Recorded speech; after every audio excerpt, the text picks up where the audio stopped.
quite a night of weather here on the coast. Wild, wild wind and rain.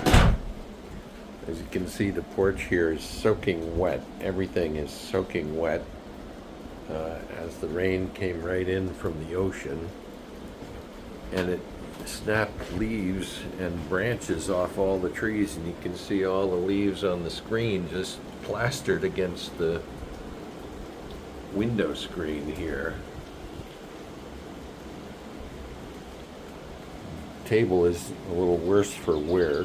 Clearly, there's nowhere we could have put it last night to avoid all of this weather.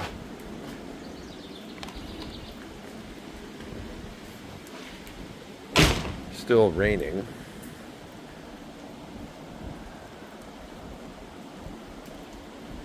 And we can see the detritus, all the branches, broken branches here on the deck, just plastered everywhere. It was quite the rainstorm. Puddles everywhere. They say that there's concern about flooding. And then I also see that there's snow. It's snowing on Killington right now. It is 39 degrees here in the coast.